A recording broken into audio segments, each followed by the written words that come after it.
Coming to you from the Deep South, this is the Blue Collar Leadership Podcast. High-impact leadership is not reserved for leaders, and it has nothing to do with your position, title, or rank. However, it does have everything to do with your character. It's time to climb to the next level and beyond, personally and professionally.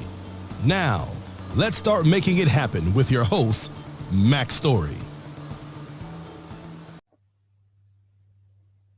All right. Thanks for listening to the Blue Collar Leadership Podcast today. So today I got a very special guest, and I'm glad he volunteered to participate because, you know, I shared something on LinkedIn this morning and about me interviewing Rene, and I'm gonna let Rene tell you his last name. He gonna pronounce it right, of course. So Rene, I'm gonna go ahead and introduce you, but it's Duron, something like that. Yeah, that's pretty good. Duron, Rene Duron. Okay, so anybody that knows me and listens to Rene, they know I'm bilingual. I speak English and country. That's not a country word. That's not a country name. Yeah. What's that? I said it's not a country name. No, that's not a country name. But what I was going to say was I shared on LinkedIn before we got on here for the interview today. I just shared and made a comment that I was interviewing you and Jason Denham, but I put a quote on there from Arnold Glasow, and it fits right here. It's why you're on my podcast today, because I don't just let anyone on my podcast. A lot of people ask me. Most of the time, I just don't even reply to them. I get emails all the time. People want to be on my podcast, but I really only feature people that I actually know well or are clients. And I'd call you a client. Many books as you've ordered, but I've been mentoring you since I met you a few months ago. But the quote is from Arnold is, I'm gonna read it here. Success is not the result of spontaneous combustion. You must set yourself on fire. So for my listeners, Rene's on here today because Rene's on fire. You on fire, ain't you, buddy? Hey, man, that's an understatement. That's an understatement. Yeah, I'm all the way on fire. Like an inferno, man. One of them fires where you spray the water hose and you can't even tell you spraying the water on the fire. It don't even slack up, does it? I like a grease fire. You can't even put it out. You try to put water on it, it just makes it worse. Okay, I like it. That's good stuff. So Rene, I'm gonna let you just share before we get going. How do I even know you? How'd that come about? It's been only a couple of months ago, right? Yeah, so it's probably been about what? Oh, geez, maybe 2-3 months ago, more or less, give or take. We met through Adam Hoots on the Ground podcast. Because he interviewed me. Yeah, okay. So he interviewed you. So for people who haven't heard of me yet, I do podcast editing, and I edit the Hoots on the Ground podcast with Adam Hoots. And Adam Hoots had interviewed Mac, and I'm sitting there and I plop down and load up the raw content of the podcast, and it's Mac and Adam, and I'm taking out all the ums and ahs and I'm listening and I'm locked in, and I'm like, dude, this Mac, he's like really speaking my language right now. And you're talking and you know what really, I don't know, it just like shot me right between the eyes was that quote you said, 87% of our results is from character, and it's only the other 13 that's from competency. And I don't know, that just clicked with me. And I guess we can get into why it clicked later, but that really clicked me. And at that moment, I was like, man, I gotta contact this guy somehow. And you're talking, and at the end, you put your phone number on the podcast. Like, oh, yo, that's unique. That's very unique. Like nobody's gonna put their phone number on there. So I was like, hey, well, I told my wife, I was like, I gotta call this guy.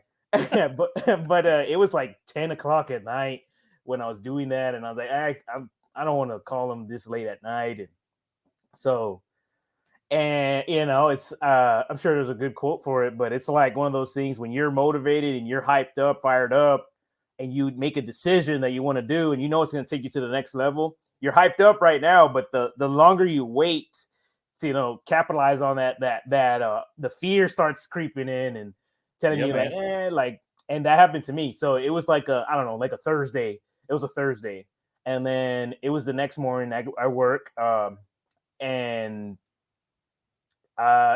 you get into the groove of work, and you're like, well, okay, I'll call him after work, and I get home and. I was like, well, I'm gonna play with the kids, and you know what I'm saying. Like you just start all this stuff, and then Saturday came. I think it was Sunday. It was Sunday morning. Yeah, it was Sunday morning, and I was like, you know what? I'm already giving myself excuses that he's not gonna answer or whatever. I'm telling myself to not do it, and I need to just do it. So I was like, you know what? I'll just text him. I'll just send him a text. So I sent you a text and I said something to the effect of like, hey, you don't know me, but I edited Adam's podcast interview with you, and I really like what you had to say, and I'm interested in character development. I'm interested in developing my character. I told you I was a worker bee, been a worker bee for a while, and I don't know if that's pretty much it. And then you responded to me within like 5 minutes. I was like, this guy. I was expecting to get like an automatic robo messenger, like, hey, welcome to Adam's or welcome to Max, I don't know, Chat GPT bot. Stand in line, please. Take a ticket. But no, you responded to me quick, and then even more, you're like, "You got time for a chat? Like right now?" I was like, "Yeah, let's do it. Let's make it happen."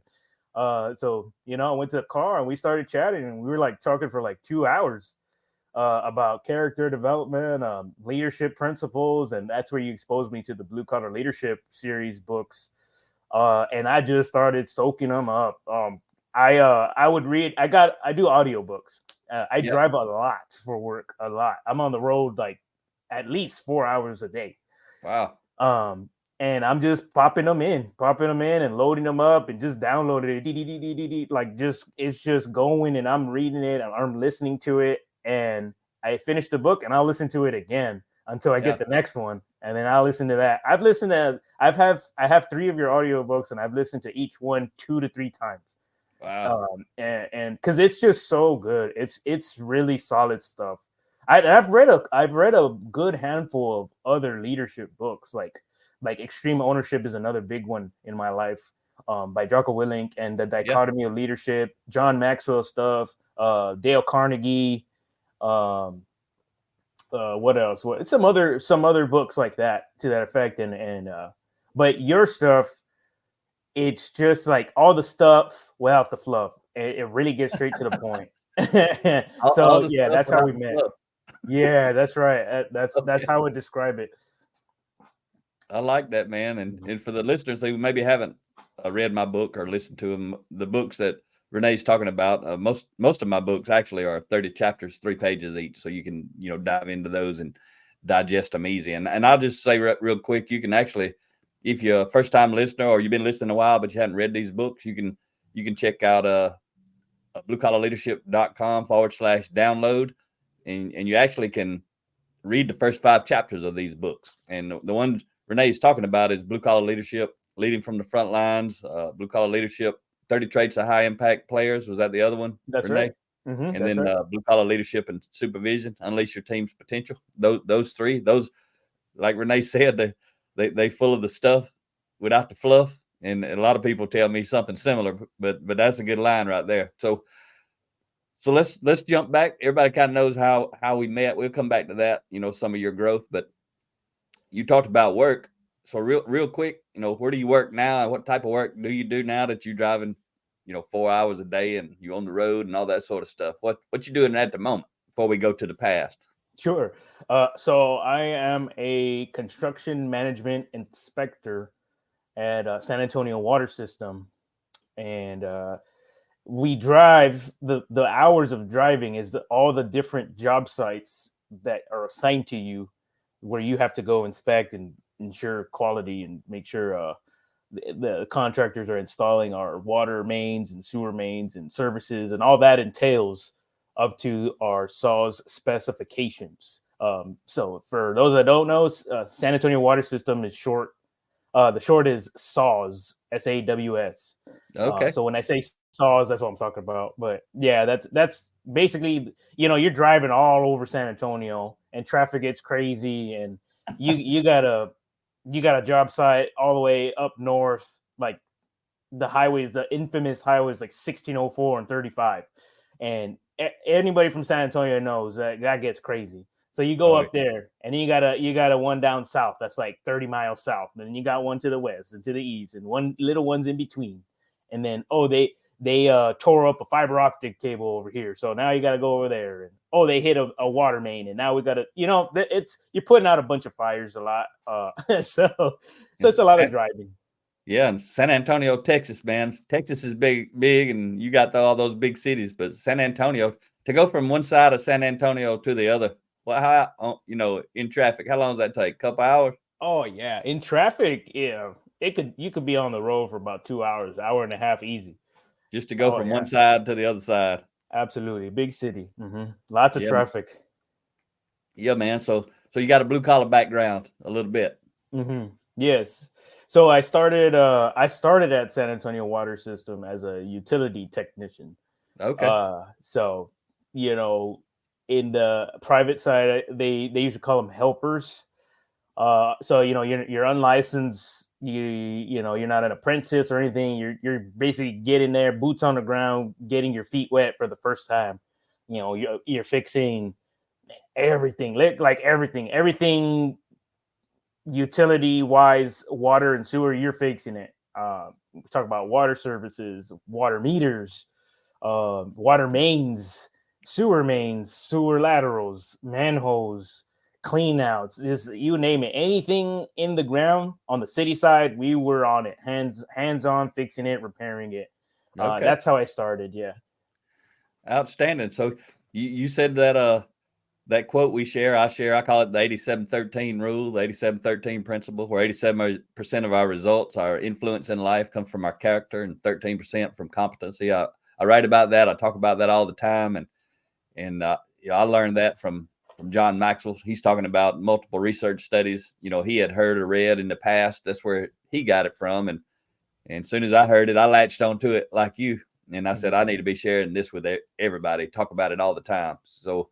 We can all validate it in our life, in our professional life. We've seen where maybe we don't understand the numbers, or maybe we don't even believe the numbers. But when I'm talking, I tell people it doesn't even matter about the numbers. All you got to do to validate it is realize that professionally at work, people get hired for what they know, their competency, and they get fired for who they are, their character. That's about all you need to know to validate it is that. But what do you want to share about your past or your growth or whatever? Why did that mean so much to you? And you just go back in time wherever you want to go, and then bring us back up to your growth journey.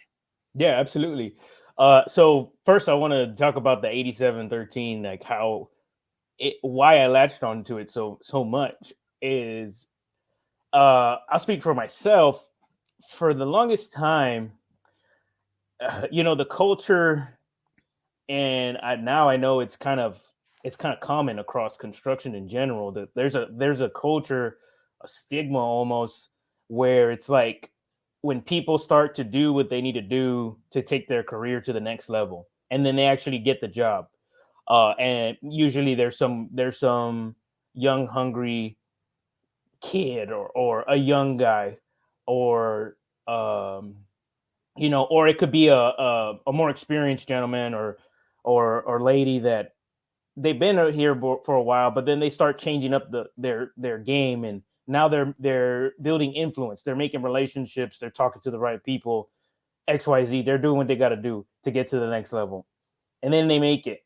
But everyone around them, in the their original circle, they start saying stuff like, oh, he was brown nosing, or she was brown nosing, or oh, they were sucking up, or things like that. That's how they got the job. And X, Y, and Z, they should have got the job because they've been here 20 years, or that person will run circles around that dude. They should have got the job. It's like the analogy is like crabs in a bucket. They just pulling everybody down. One crab's trying to get out, and they're just pulling them back down. And that 87-13 principle, because I for a long time, I was counting myself out. I was playing small because I was like, hey, well, I don't know a lot. I haven't been here 20 years. I haven't been here 30 years. Who am I to try to apply for the next move up? And no matter who told me, like, hey, Rene, you should put in for this job, or it didn't matter who was telling me that. I've had superintendents, managers, you name it, telling me like, hey man, you're looking good for this one. Like, go ahead and put in for it. And I'm like, nah, I don't have the experience. I was just counting myself out, playing small, because I had it flipped. I thought it was 87% competency, 13% character. I had it flipped for so long. And when I heard that quote from you, I just started blowing up like quick, like within the past 4 months. So now let's go back to the past. So I think this Rene, real quick before you go back to the past, how old are you today? I am 29. I'm going to be 30 this year. That's awesome, because I always like to, I knew you were a good bit younger than me, and I always just like, to tell my listeners that I didn't discover this stuff, all this leadership, personal growth stuff. I didn't discover it until I was 39. So you're 29 now, and you've been reading and studying for a while, man. It's like money in the bank. It's going to compound, and you don't let off the gas. But anyway, go back to your story there. I just wanted to ask you that. Yeah. So we go back. Let's go all the way back to the past. So in high school, well, let's go even further back than that. Like middle school, I showed like a natural knack to absorb and regurgitate knowledge. So whatever the teacher's teaching us, I was good at. Multiple choice. Oh yeah, that's A, that's B, that's C. That's B. And I was really good at that. Really good at school, like the traditional schooling of here's the textbook, read the material, listen to the teacher, take the test, pass the test. I was so good at that. Really naturally good. I didn't need to study hard or anything. I was good at that. And in middle school, we're all kids, and we're all just trying to have a good time. And, we're kind of like discovering ourselves, I guess, or maybe we're changing up our personalities to meet the culture around us, but nobody's really thinking about that. We're just having a good time. So I had a lot of friends. I was pretty popular and having fun and funny and XYZ. I had a big giant afro at the time, so everybody's always trying to touch it, put pencils in there and stuff.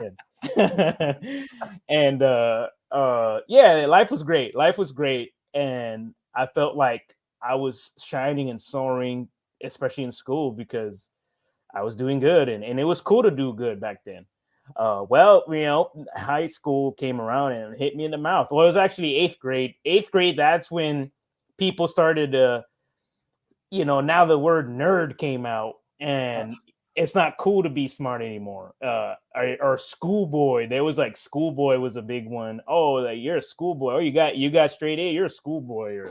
And I was like, what? Like it was just cool last year. It's not cool no more. Or, Yep. Yeah, and I let that get into my head that excelling and using your natural gifts and talents and leveraging that is bad. It's not cool. Don't do that. So I adopted that into my personality right around 8th grade. So I had my friends and stuff like that. I still had quite a bit of friends, but now I'm just trying to play small. That's when I started to play small. Well, I had this bright idea that those crabs were pulling you down, weren't they? Yeah, absolutely. Young kids, man, that's what we do to each other when we're young. We don't know better. Yeah, and I didn't have strong enough hind legs to kick them off. I like it. So I'm getting pulled down, and I'm allowing it. and I had this bright idea to like, well, okay, this group of friends knows I'm a nerd, so maybe I could get a fresh start by going to a different school. So like not our home school. So I decided I was gonna go. I told my mom, like, hey, I want to go to this school. She's like, yeah, but all your friends are going to this school. That's your home school. And I'm like, yeah, but I don't want to. And I didn't tell her that this was going on. I didn't even realize it. I know it now, but looking back, I didn't know what I was doing. Yeah. And so I want to go to different schools. So she, okay, so I got into that school at a magnet program, and that just made everything worse. There's a quote, Tats, I can't remember his last name, but Tats, he says a lot of times when you're running away from something, you're running towards something much worse. And that was it. That was totally it. So now I'm going to a place where I don't know anybody. I'm not even confident in myself.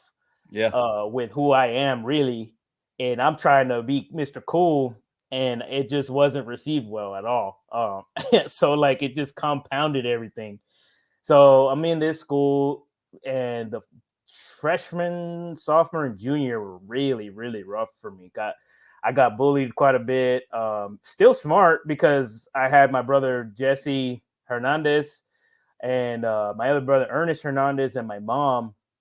They were always constantly on me about my grades, which is thank God they were, because I would have just went all the way off the deep end if it was up to just me. But yeah, so I'm still doing good in school. It's still not cool to be good in school, and now every kids are vocal about it. So I'm getting like super bullied pretty hard, and I was in the band and big giant nerd all the way around. Fast forward junior year, senior year, I start making friends, and I get some footing, get a little bit of confidence back. But senior year, now we have a decision to make. Colleges. What college are you gonna go to? Well, since I've adopted that mindset where it's not cool to be school oriented unless you're going to get a sports scholarship or something, it's not cool to be good in school. That was my twisted thought process. As a 16-year-old, 17-year-old kid. So I didn't want to go to college because I didn't want to get bullied again, because I was like, hey, school's not cool. Everybody's telling me school's not cool. And my family was like, yo, what are you talking about? That you're doing great. Like, obviously you got to go the college route. You're gonna nail it. And nope, absolutely not. No way. I'm not gonna go through that again. So we had a real big sit down where my brothers and my mom sat me down like, yo, what's going on with you, man? Like, why are you doing this? Like, why do you not want to go to college so bad? Why are you so opposed to it? And I didn't tell them the truth about how I was afraid. I was afraid to get that, be received the same way for excelling in school. I was afraid that I was going to get, not received positively. And I didn't tell them that. So my excuse was like, oh, well, the Illuminati, the Illuminati made school and it's dumb or whatever. I don't even remember. I made some crazy story of, instead of just being vulnerable and telling the truth, because they could have probably helped me out. Yeah. But I made some crazy story that I didn't want to do because the Illuminati wants you to go to college. It's so ridiculous now I'm saying it out loud. But yeah, so okay, well, what do you want to do then? What do you want to do? And I told him I want to be a boxer. I just watched the Rocky series, one of my favorite movie series of all time. And I'm like, I want to be a boxer. I want to be like Apollo Creed. I'll be cool then, if I'm a boxer. And I've been in a couple fights at school, and I did well in fighting. I didn't really lose any fights, so I was like, hey, maybe I could be a boxer. Okay. And like Mike Tyson says, everybody has a plan until you get punched in the mouth. Yeah. And after some trial and error doing the boxing, I realized I had to accept I didn't have the discipline to get punched in the mouth repeatedly and just keep showing up. So I realized that. And then I worked out somewhat of a deal with my family, like, hey, I'll go to college. I will. We'll go. I'll go. I'll give it a shot. I'll give it a shot the first semester. And here's where the real meat and potato starts. Uh-oh. So a little bit before that, I was working at Bill Miller Barbecue, which is a fried chicken and barbecue joint fast food restaurant. Okay. And I was doing that. And again, here we are, clean slate again. Nobody knows who I am. Now I can try it again. And I was able to be Mr. Cool because over there, the culture in that little barbecue joint was it's cool to do good at your job because you're getting positive reinforcement from your leaders. That was the first time I was exposed to like really good leadership. I'll never forget our managers, Mr. Martinez and Miss Mauricio. They were good leaders. It was cool. It was cool to be good at your job, and everybody wanted to excel. So I did good. I was Mr. Cool over there, and started to get exposed to girls and the way I've never been because I've been a whole nerd the whole time. So started getting attention from girls. Started to dabble in that a little too much. And started to make bad decisions. Started going to the parties, drinking, that kind of thing, and I'm going to school now on the side. And fast forward a couple of months or whatever, I'm dating this girl, and some bigger and badder new employee guy comes in, and now she's talking to that guy.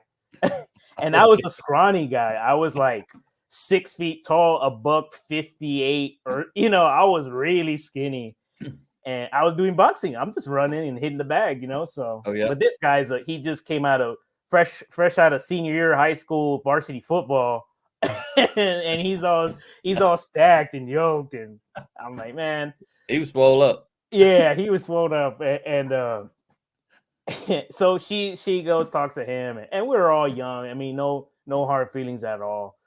Starts talking to that dude, and I take it really hard, and I decide, you know what, I'm never gonna let this happen again. I need to be bigger and better. So, Mr. Wise idea, I'm gonna join the Marine Corps because they'll make me bigger and better than anybody. They'll straighten you out. I know a little bit about that myself. So I joined the Marine Corps Reserve, and my shipping date was later, and right around this area, the timeline gets a little blurry for me. I don't remember a lot about the order of events, but basically, I go to MCRD. You do your training. I was 3531 Motor T. So you go to MCT right after boot camp. Actually, you know what? After boot camp, I think you go back. You get a week. You get a week off, and this was a big eye-opening experience because you get a week off. You had to go to infantry school too, though, right, Rene? Yeah, it's MCT for non-infantry Marines. So Marine combat training. Yeah. Okay. So you go to boot camp, and then you go home, and then you go to MCT. So I go home, and like I'm telling everybody, hey, I'm a Marine now. And like nobody cares. Like nobody's like, hey, oh yeah, you're bad. Like literally nobody cares. And that was big for me. That was a big turning point. But in my head, I've adopted I'm big and bad, which what really matters is what you believe. It doesn't matter what other people believe. But I'm big and bad now, Mr. Cool, and come back. Okay, so go back. Now that girl I was trying to impress doesn't even care. Like literally didn't change anything, which is good. That was a good learning experience. But anyway, MCT, go to MOS, and then you get to your duty station here back in town in San Antonio because I was in reserve. And I'm back now. And somewhere along the way, I guess I just wasn't received again. I wasn't received again how I thought I was gonna receive, and I just kept telling myself, like, why not? Like, what am I doing? What's wrong with me that I'm not getting received how I should be? What's wrong with me or something? And I started spiraling down a path of like victimhood where everything's happening to me. It's all your ear. You have bad luck. And somewhere in that space, I started working with a HVAC and mechanical contractor as a helper doing HVAC stuff. And right around that time, I moved in with these girls and drinking, partying and stuff. And I'm coming late to work. I'm calling in. I'm not making the money I want. I had to buy like a $800 car on Craigslist to get to work. And you know, that was a jalopy. The door didn't even open. The driver's side door didn't even open. It was a Honda Civic, 94 Honda Civic. Okay. And it was like 2014. You like those race car drivers coming through the window. Yeah. That's what I had to tell the girls at least. And it had an oil leak. It was always breaking down. And I'm crying to my I don't think he was my foreman, but he was like the lead guy training me. And I'm telling him, like, man, I just can't catch a break, man. I just can't catch a break. I'm just very unlucky. I have bad luck. And he told me, he's like, Rene, you make your own luck. And I was like, whatever. Like, it just like water off a duck's back. I didn't get it, but now I do. But yeah, victim city. And I went into like a very deep depression. And now I was like spiraling down into self-destructive behavior. So I'm drinking a lot. I'm partying a lot. Nobody would have known because I'm Mr. Cool. I'm Mr. Cool at the party. But internally, I knew I wasn't living right, but I just didn't know how to or what that looked like. How old were you at that point? Sheesh.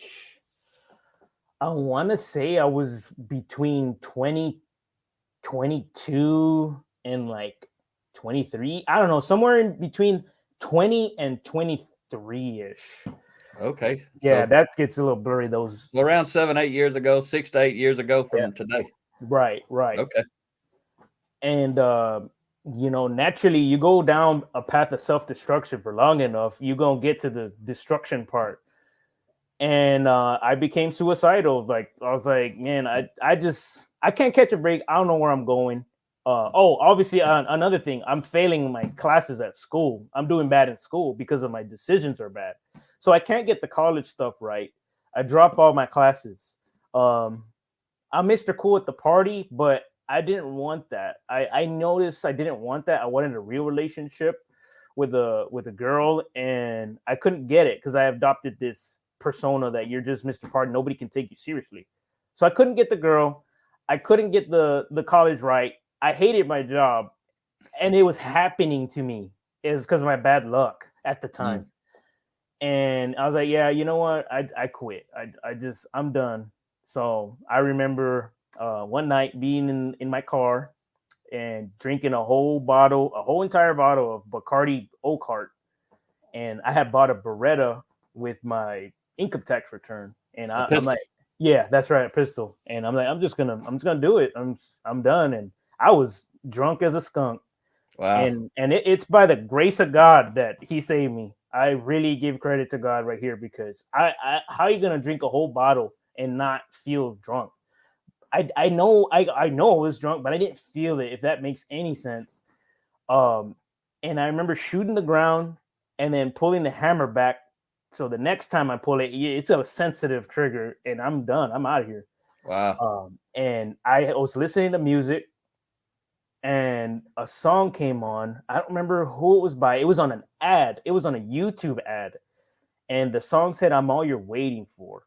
I'm all you're waiting for." It was like, that was the chorus. And I was like, "I'm all you're waiting for." And I was praying too. I remember, God, if you want me to do something, if you have a purpose for me, you're going to have to tell me right now, because I'm out of here. I'm going to see you soon.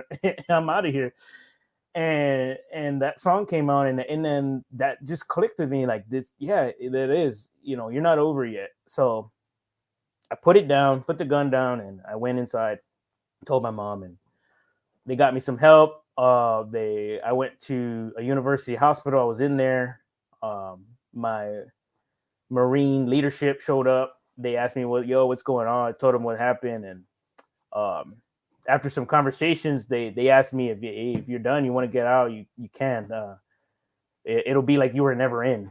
And I was like, all right, let's do that. Because I didn't know what I was doing. Like at that moment, I'm just doing whatever just to self-destruct myself. And that, I don't think that's a good place. And I thank the Marine Corps for that, for giving me that option, because it could have been bad. You don't want somebody like that with a rifle and having to be responsible in that headspace. Yeah. They So, gave you an off ramp. You appreciate that. Yeah, amen to that, because that could have got ugly. That could have got really ugly. So yeah, they gave me that, and now I'm really low. I'm really low because now it's like another thing. I failed the Marines. I failed college. I failed the careers. I failed the girls. Man, what's next? Well, somewhere in that space, I picked back up. And I was going to school. My college was for early childhood education, somewhere in those years.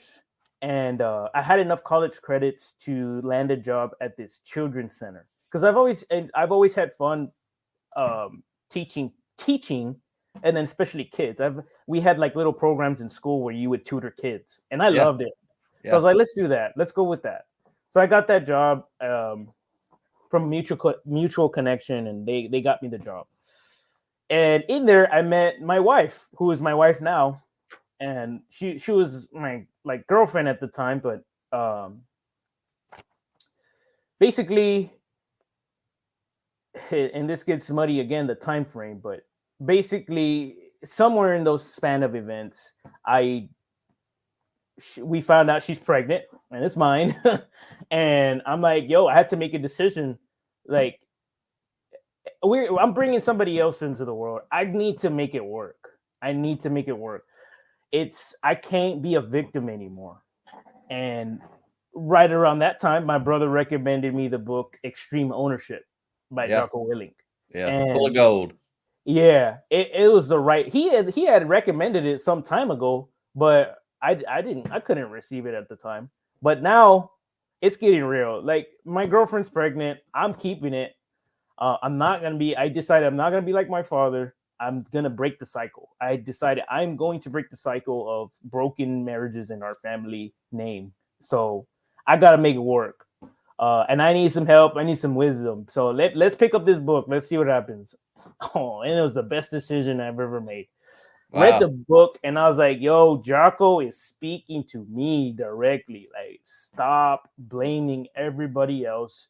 You are doing it to yourself. Take ownership of literally everything. And how long ago was that from today? It's about 7 years ago, maybe 7-8 years ago. Okay, that same time period. All that happened really quick. Yeah, right. It all happened back to back to back, super fast, super high speed. Event after event after event. I ought to sit down and really work out that time frame now that I'm telling it out loud. But yeah, read the book, and that's right around. I decided, hey, I'm making $9 an hour at this teaching gig, and I decided I want to take ownership of my family that's coming up, my future family, and we need to get out of my mom's house. I decided my wife and my girlfriend and my baby, they should have a place to live. So that's where I decided to get into the construction side of things with San Antonio Water System. And they were starting at $14.50 an hour at the time. And I was like, yo, that's a lot more than $9 an hour. That's like a 50% increase right there, man. Yeah. That'll do you some good, especially when you're struggling. Let me ask you why I'm speaking at the moment. Let me just interrupt you real quick. The way you're sharing this story, all this is part of the reason that I wanted you to be on here. I didn't know if you'd share that or not. I wasn't going to ask you to share it, but you've shared you went pretty deep. But have you ever shared this in public like you're sharing it today? Not online. Definitely not online. but like this your introduction to the world. Your story to the world is basically this. Yeah. Okay. First time. And you're going to help some people. There's going to be some people on my podcast. Hopefully they reach out to you, or you hear about them, or or you get some of the stuff I hear where you change somebody's life, and that's why you need to tell your story. So I appreciate you having the courage to do it, because it doesn't make you look weak. It makes you look strong, and your strength transfers into other people. And so I just commend you. It's awesome that you're in a spot where you can do that and leverage that bad part of your life to help somebody else turn their negative into a positive. That's what you're doing. So thank you. Thank you, Rene. Go ahead. You. And real quick, I got to thank you. I got to thank you too, because when I talked to you that day, the first time, we were talking about sharing my story, because you had asked me my story then, and I told you, and you were you shared it with me. You told me all this back on the very first phone call. So you hadn't. It's not that you hadn't been telling people; you just hadn't told it to the world on a social media podcast platform. Okay. Yeah, and you made me, and this is what I'm thanking you for, is you made me aware that I should tell people, and that I can help people with this, with my story, how there is hope, and that really changed my perspective on things. Because for the longest time, just until I talked to you, really, just until I talked to you a few months ago, I've carried a whole ton of shame and regret, embarrassment about all those horrible decisions I was making. And I didn't want anybody to know, honestly. I didn't want anybody to know. I was ashamed to tell my story. And I didn't feel like I made it far enough to share it. Because like the one you named the other day, Taylor Kavanaugh with the Navy SEALs. Yeah, that guy makes me look like a Boy Scout. What he did. But he got a story. Yeah, I'm saying, yeah. And then I didn't realize it, but he's only like 5 months out of his story. He's fresh. He's very fresh. We hope that he makes it, but we don't know, because he ain't far enough away to know yet. Exactly. And that's a game changer for me, because I'm doing great. I'm so blessed. I'm too blessed to be stressed, and I'm blessed to be stressed at the same time. I'm telling you, Mac, me and my wife, we've been through it. Like, we were sleeping on the floor and on blankets at one time, because we didn't have a bed. I wasn't making enough money to have a bed. We were living at my mom's house, where there was no insulation in the room we were shacked in. During the winter, you could literally see your breath inside. You know, we were poor, man. We were very, very poor, coming up poor. And now I got my own house, a new house, security. Yeah, you know what I'm saying? Like, it just, I never in a million years thought I would have lived this. And it's all because, one, I gotta give glory to God. Amen to that. And two, because I decided to take ownership of, it's you, like the one that's in your way, the one making your luck, the one that's holding you back. It's you. It's ultimately you. And you helped me realize that I can help people, maybe wake them up. Like, yo, like, it's you, bro. Like, so yeah, I gotta thank you for that too. Well, you're welcome, man, and you're worth it. That's what I always tell people. You're welcome, and you're worth it. And the world needs you to keep stepping up, and you are stepping up, and you've been climbing ever since. I always say keep climbing, and that's exactly what you've been doing, and it's phenomenal. I want you to get back to finish your story, but while we pause right here, I do want to ask you, because your first book that launched you like a rocket was Extreme Ownership by Jocko, and mine was the 7 Habits. I know the power of books. That's why I write so many books now. And it's why I encourage people to read books and that sort of thing, because it launched me like it launched you.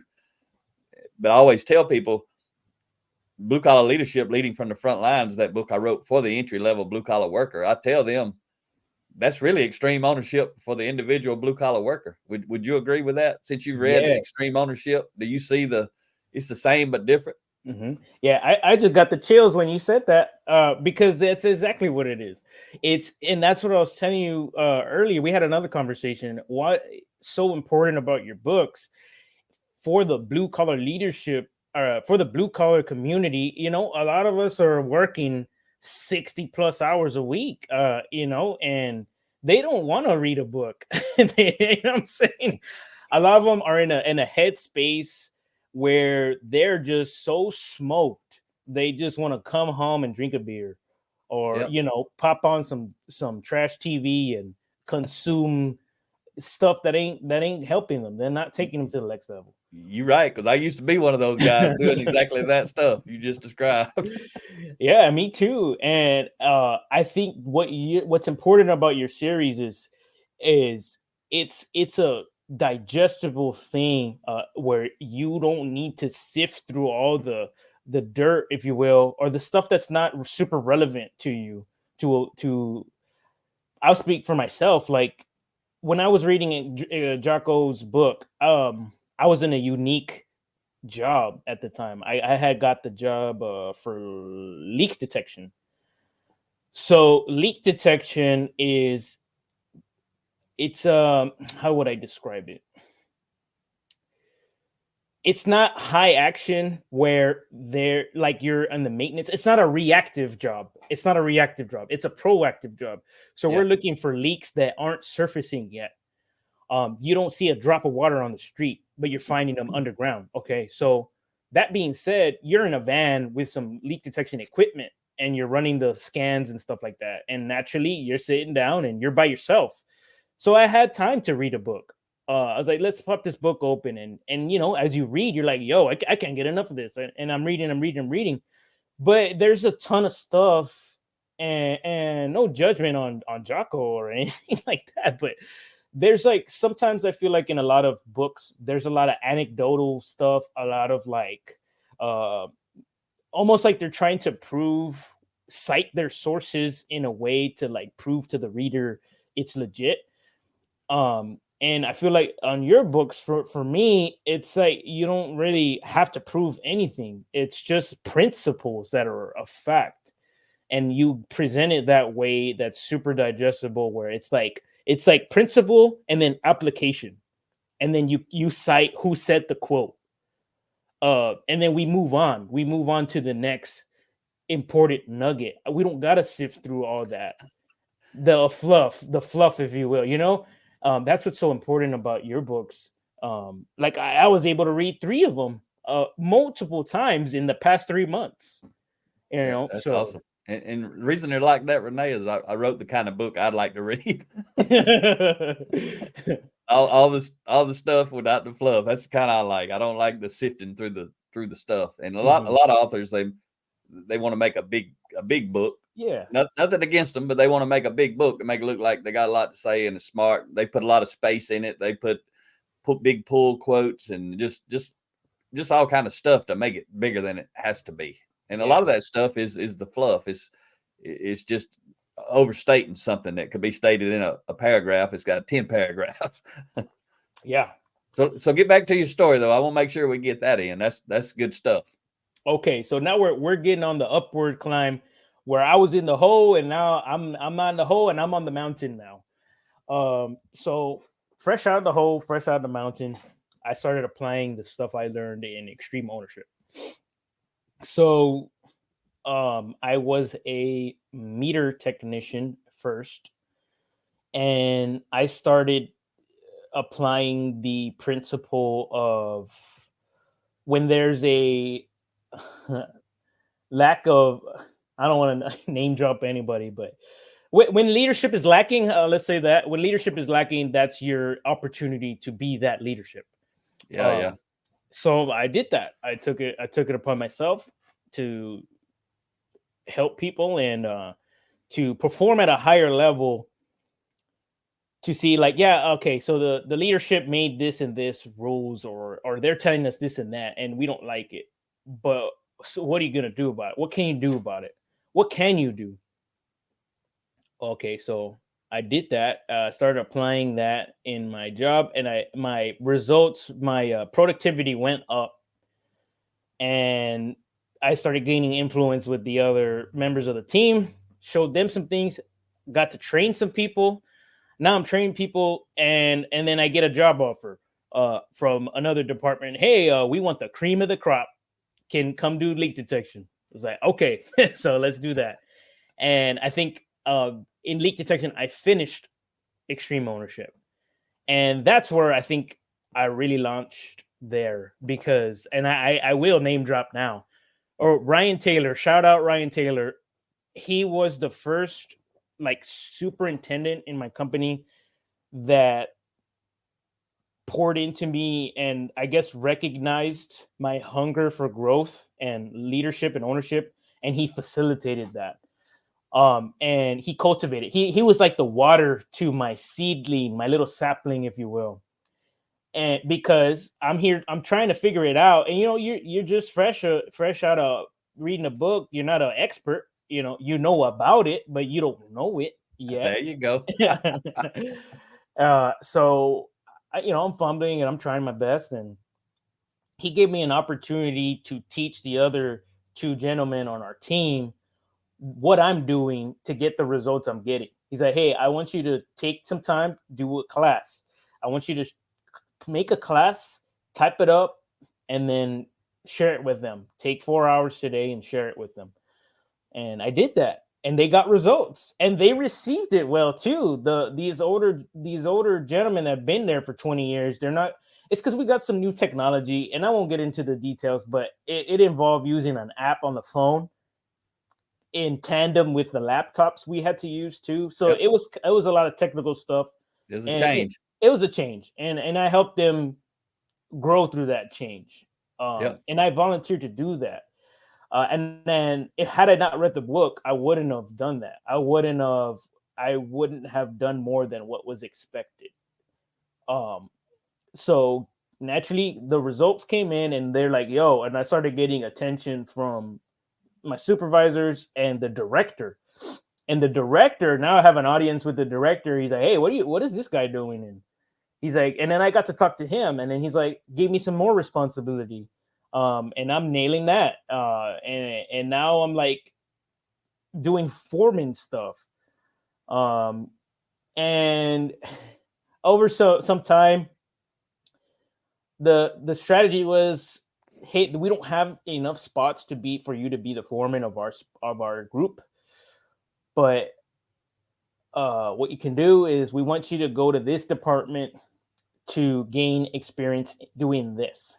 So then I went to that department. I applied, interviewed, and I made a resume for the first time. Nobody does that because you don't have to at our company. There's like a generic resume thing you fill out the blanks, and then if you want to upload a cover letter and any attachments with your certificates or whatever, if you want to, not mandatory, you can attach stuff. So I went ahead and attached something, and right around that time too, I got my first water distribution license, Class C, which is something you didn't have to get the job, but I had it. So I exceeded the expectations, so naturally you have a good shot at getting the job. I got the next. You were over delivered, getting results. That gives you a lot of influence. Yeah, exactly. And naturally, I got the job. Started excelling in that. Started doing 4-person duties there too. And I felt like I was in a space where I was there for 2 years, and in my head, I felt like I'd seen it all, I guess, where I had created like a system where it's like I had a system to handle any curveballs, and then the routine work was just brain dead at that point. And whenever there was a curveball, hey, Rene, can you go handle this curveball? Yeah, got it. And it was just the curveballs. I learned that sometimes you just got to make a decision. Sometimes you just got to make a decision with the best information you have at that time. And a lot of people get hung up on being afraid to be wrong. But what can you do? Sometimes you just don't have any more information, and you just got to shoot your shot. And I excelled at that because a lot of people were scared to be wrong. So naturally, you get some attention and like, hey, this job's coming up. And this was a tough one because I applied for a 4-person position and the inspector position. And at our company, those two are very prestigious titles for the position the departments I was applying for. I questioned if I had what it took to do those jobs, but I shot my shot anyway. I wanted to be like the snail or the crab that's going to grow into the bigger shell. Yeah, man. So shot my shot, and I applied at the same time, and the inspector job called me first, and so I got it. And then a week in, I got the job, and I'm 1 week in, and then the 4-person job calls me. Hey, you've been selected. Like, oh man. It's like, can I have some time to think about this? And I thought about it, I prayed on it, talked it over with my wife, and you're like, you know what, let's stay here. Let's honor the guys that chose me first. So I did that, and I've been doing inspections for a year and a half now, and and now here we are again. I'm ready to go to the 4-person job. So outstanding, I'm man. gunning for that now, as we discussed earlier. That's a growth story right there, and congratulations, man, on your journey. That's what happens, that's when we get intentional about becoming who we want to be, figuring out who we are, where we are, and where we want to be, and who we want to be, and we figure out that gap, and then we ask ourselves, how can I close that gap? I mean, you've exceeded closing that gap, right? You on to another gap now, because it's kind of like we say, once you start driving down the road, you can see a little bit farther. So that's powerful, man. There's a lot of components of your story, dealing with suicide, dealing with, sounds like your dad not in your life. It sounds like that's another piece of your story. And any of these pieces you could expand upon. And I just want to share real quick. We're not done though. We can keep going, and cause you got some good stuff to say, but I do want to, while I'm saying this, I want to make sure that Rhea shares your email. Somebody can reach out to you, because you want to help people, right? Absolutely. If somebody heard some of your story and they want to talk to you because your story inspired them, even if it's just drop Rene, if it's nothing else, at a minimum, drop Rene a note, motivate and inspire him, let him know him telling his story mattered to you, so he'll keep telling it. And I'm sure he will anyway, but you definitely will if you hear from people. But if you need some help, you want Rene to share with you how did he really do it? How did he go through it? That he'd be more than happy. There's his email address right here. If you're watching the YouTube channel, and let me just say, if you're listening to this on my regular podcast, the audio only podcast, you can go to Blue Collar Leadership YouTube channel, and you'll be able to actually see the video. If you'd rather watch this on video, you can see that, and it'll be stored there. And also the audio portion, any interviews I do with folks like Rene on my Blue Collar Leadership YouTube channel, I've actually got a playlist with interviews, because my podcast is actually 375 something episodes right now. There's a lot. So it's hard for people to go find a lot of episodes. So if you listen to my podcast on audio, make sure you go to the Blue Collar Leadership YouTube channel, and there's a lot of playlists, a lot of different things. My book series that I've done, interviews that I've done, leader versus manager, a lot of different things are grouped together as playlists. Excuse me, on my podcast. So, man, thank you for sharing that story. And I hope, you never know, man, this might be one of those podcast videos on YouTube that goes viral and you help a lot of people. I mean, there's no telling, and you're just getting warmed up. I mean, you got 6-7 years under your belt at 29 years old. I mean, who knows? You may be doing what I'm doing, something bigger than I'm doing. You may have books. I made a note here because I wanted to mention, you were talking about you like to teach kids, and you got this story, and you do the editing of the podcast, but you could do a podcast talking to kids, talking to teens. You could do kids' books. You could illustrate. Rhea and I help mentor you and around doing some of that kind of stuff. If you need some mentoring, you probably don't, but we tell people there's no shortcut, but we can accelerate your journey. And I want to share something Rhea shares. You were talking about the shame you were feeling, and she says this in a really powerful way. And she talks about shame and guilt, and she felt a lot of shame because of her story and her personal story. And she talks about guilt. Guilt means you made a mistake, and shame means you are a mistake, meaning that's how you feel, right? When you feel shame, I'm a mistake. When I feel guilt, I made a mistake. So she had to overcome that shame, and sounds like you did too. So there's so many components of your life that you got value to add to people. I mean, just listening to your story, if you wanted to write some 30-chapter books like I do, look at my format, and I got a podcast episode, I think it's 350 or 351, where I teach people how to do that in a week. You could do it. You could have a bunch of books just like we do. And and every one of them would be powerful, and it'd be so easy for you to write, and you qualified to write them because you've lived through it. You've came out the other side. You've got a gap. And every day you stay away from that, Rene, your story gets more and more powerful. That's what I tell people who are going through some stuff. I tell them, bad as this stuff is, if you'll get away from this stuff, it becomes powerful. You can leverage it. And the longer you stay away, the more powerful it gets, because everything you're saying then, it can be validated that it works because you're applying it and you're living it, and you haven't went back and you haven't got off track. And so every bit of the teaching you do now becomes very powerful. So I want to jump to the part where, you called me that day, we talked.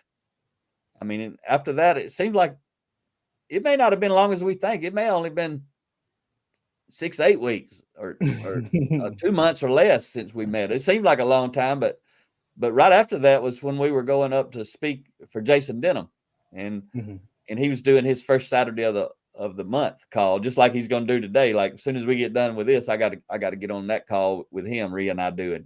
Are you getting on that call today or no? No, I'm going to take the kids to this gardening little expo after this. Okay, you got something to do today. But that day there was one coming up, and I told you about it. And it was like, you're in San Antonio and he's in Arlington is where his office was at. And I said, hey man, you can come up to this thing. You gung ho, come up here and meet some like-minded people. And it was a 6-hour round trip before you're driving. But what'd you do that day? And what was your experience like going up doing that? Yeah, well, so when you invited me to that and you dropped the address and everything, and you let me know about it. And we were there in person for that one. Yeah, And I was like, I gotta meet this guy. I gotta meet this guy. Two, I said I decided, like, I gotta really turn it up a notch to put my money where my mouth is. And, if I want to preach this stuff about ownership, and I need to get some results, some more bold results, I guess, more concrete results, where there's no doubt the people I'm trying to help, it could work for them too. So I was like, I gotta go. I have to stop just watching, YouTube videos and which is good. It's good podcast stuff. It's great. Absolutely. But I feel like you appreciate it more. You absorb it more when you had to make those sacrifices to go and be there in person. So I talked to the wife about it, and I was like, we'll make it a trip. We'll get a hotel and get a hotel with the pools for the kids, and we'll make it a thing. We'll get some fast food, and we'll make it a thing. And she was all about it, and we got that hotel. My wife set up the hotel, beautiful hotel, and yeah, I mean, we drove over there, and it was like a hardcore rainstorm too. Oh yeah, man, it was. Yeah. But we made it. We got there, and it was good. It was so much.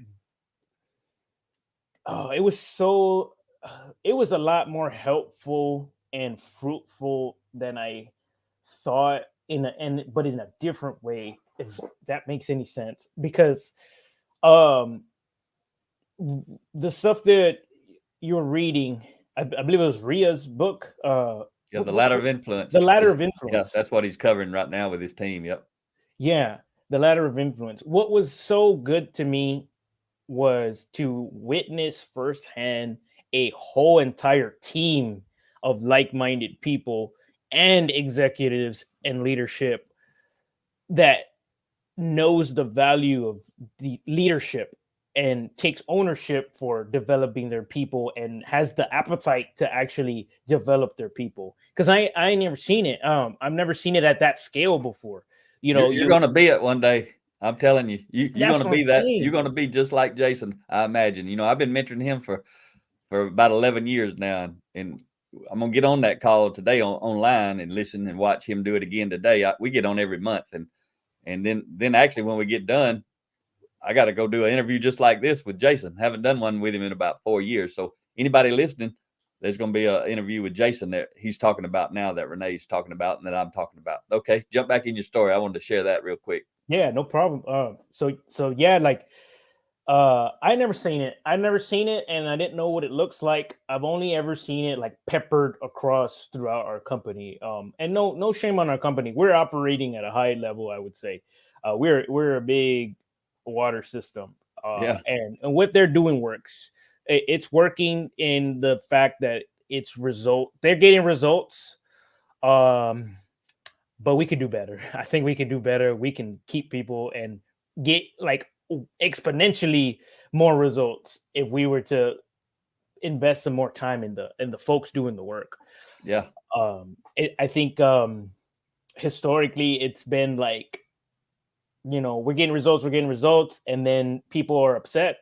Large groups of people are upset about the pay, and then they give them a little bit more pay, and then okay, now we get more results, and then pay more result, and then we'll lose a bunch of people, and then we get more pay. But I think implanting some leadership, making people want to work for you instead of them having to work for you is going to be a game changer for us. And it starts with me. Like if nobody's doing it, I got to do it. That's right. And I'm doing it, but little by little, and being exposed to that and seeing it's possible. Because I was hung up on, can I do it or can I not do it? Do I have what it takes to do it? And now I know it's possible. So it's kind of irrelevant if I can or can't. It's possible. It is possible. So I need to figure out how I'm going to do that. And that's where I'm at right now. That's phenomenal, man. And I really appreciate it. I'm glad you came up that day. Got to meet you. Several folks. Somebody else that Assad.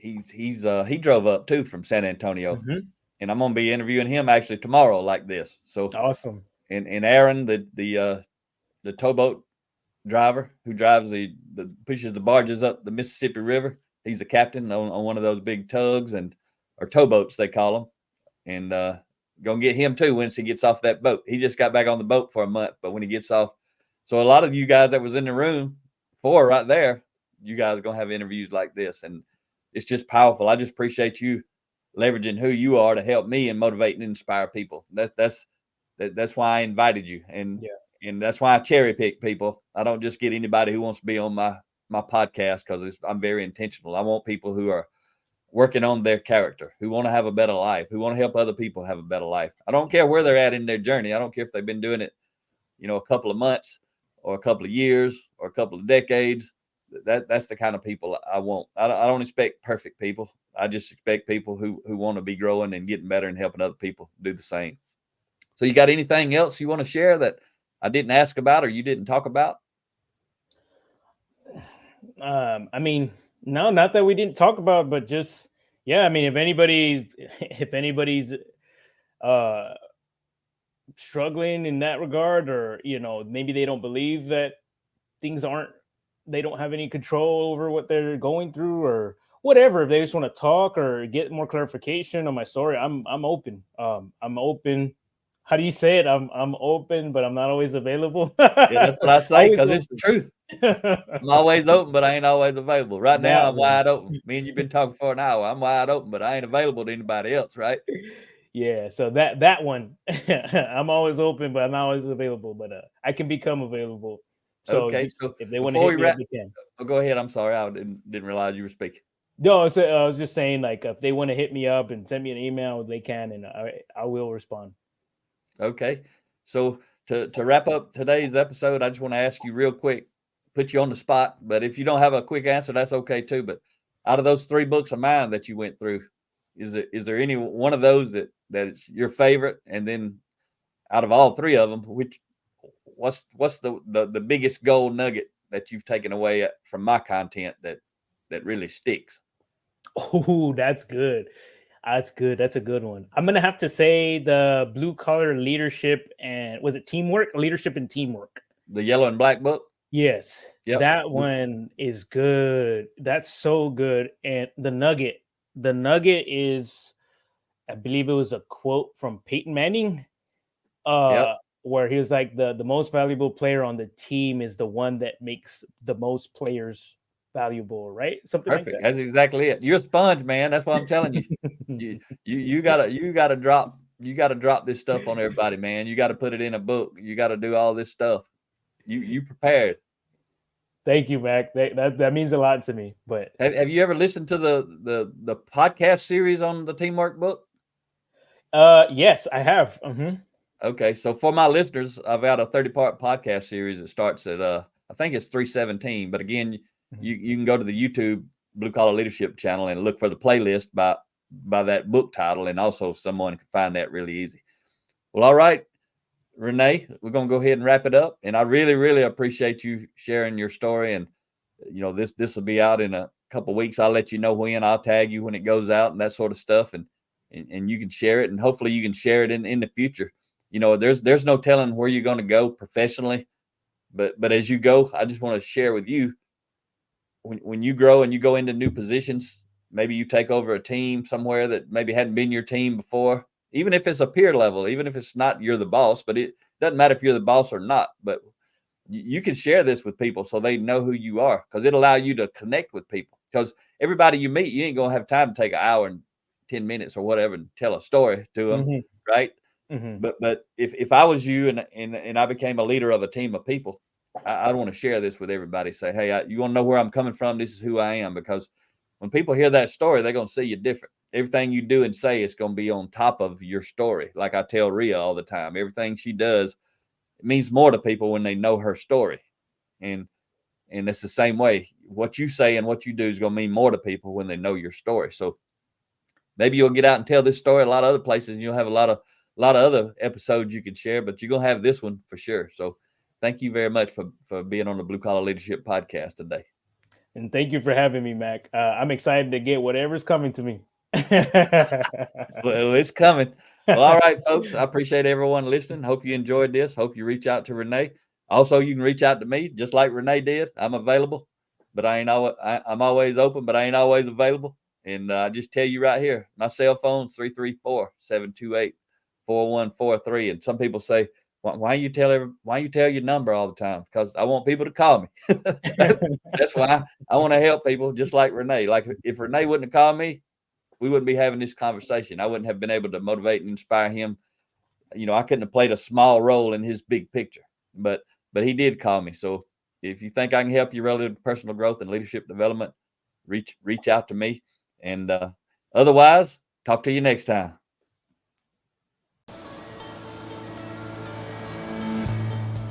Make it happen, or someone else will. It might as well be you. Are you serious about taking your career and your life to the next level and beyond? Check out Mac Story's Blue Collar Leadership series books and others, now available on audio, along with paperback and ebooks at Amazon, iTunes, and Audible. Please visit bluecollarleadership.com to learn about Mac's books, programs, special offers, certifications, and more. Thank you for listening to the Blue Collar Leadership Podcast.